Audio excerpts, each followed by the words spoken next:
नमस्कार 99 न्यूज़ के खास खबर में आपका स्वागत है। मैं हूं आपके साथ शंकर कुमार। विधानसभा का चुनाव तो उत्तर प्रदेश में हो रहा है, पर यूपी के साथ साथ बिहार की राजनीति भी खूब गर्म है। बिहार में एनडीए गठबंधन वाली सरकार है। भाजपा और जदयू के साथ हम और वीआईपी पार्टी भी सरकार में शामिल है। इधर हाल के समय में वीआईपी पार्टी के मुखिया मुकेश सहनी अपने ही गठबंधन में शामिल भाजपा के खिलाफ आक्रामक हैं। हर दिन प्रदेश भाजपा के नेताओं को तो छोड़िए, पीएम मोदी और गृह मंत्री अमित शाह को ही निशाना पर ले रहे हैं। बात तो ये यूपी चुनाव में सीट नहीं देने का बता रहे हैं, पर मुकेश सहनी की असली चिंता कुछ और है।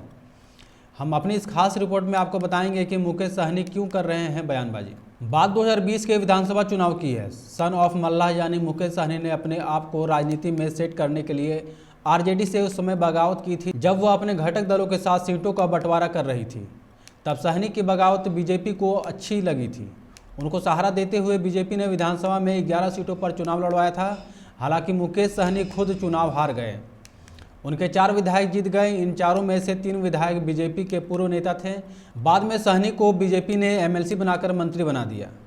उसका टर्म 18 महीने का था, जो इस साल के जुलाई में खत्म हो रहा है।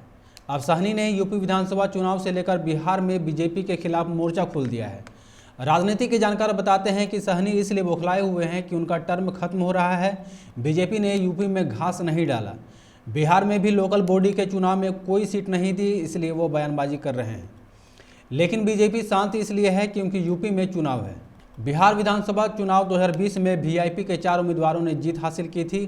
गोराबोराम से स्वर्ण सिंह, आरजेडी के अफजल अली खान को, अलीनगर से मिश्री लाल यादव ने आरजेडी के विनोद मिश्रा को, साहिबगंज से राजू कुमार सिंह ने आरजेडी के रामविचार राय को, बेचहा से मुसाफिर पासवान ने आरजेडी के कद्दावर नेता रमई राम को हराया था।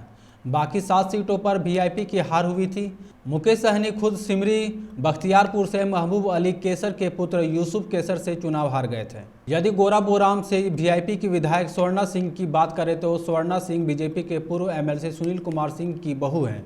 कोरोना काल में सुनील कुमार सिंह की मृत्यु हो गई थी। बीजेपी ने वीआईपी से उनकी बहू को सेट कर दिया, वो विधायक बन गई। वहीं दरभंगा के अलीनगर से बीजेपी ने मिश्रा लाल यादव को वीआईपी से टिकट दिलवाकर विधायक बना दिया।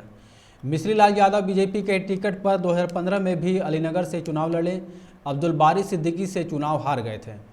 अगर बात करें वीआईपी के विधायक राजकुमार सिंह की, तो साहिबगंज से पिछली बार 2015 में राजू कुमार सिंह को बीजेपी ने अपने सिंबल पर चुनाव लड़वाया था। हालांकि 2015 में आरजेडी के रामविचार राय ने उनको हरा दिया। 2020 में बीजेपी ने वीआईपी से उनको सीट करके विधायक बना दिया। वहीं बोचहा से मुसाफिर पासवान वीआईपी से विधायक बने।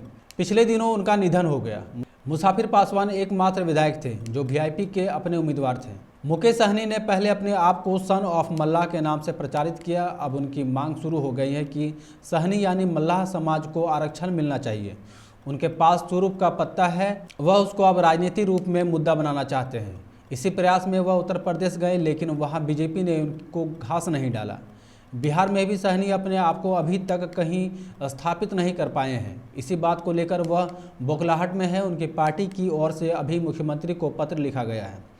वह लगातार प्रेशर पॉलिटिक्स कर रहे हैं। खास बात यह है कि मुकेश सहनी नीतीश कुमार के खिलाफ नहीं बोल रहे हैं, सिर्फ बीजेपी के खिलाफ बोल रहे हैं। ऐसा इसलिए कि पार्टी उन्हें दोबारा विधान परिषद का सदस्य बना दे। वहीं लगातार विपक्ष की तरफ से कहा जा रहा है कि उनका कूपन रिचार्ज नहीं होने वाला है। बताया जा रहा है कि सहनी की लगातार बयानबाजी भाजपा के नेताओं को रास नहीं आ रहा है। हालांकि मुकेश सहनी का सॉफ्ट कॉर्नर आरजेडी की तरफ से है।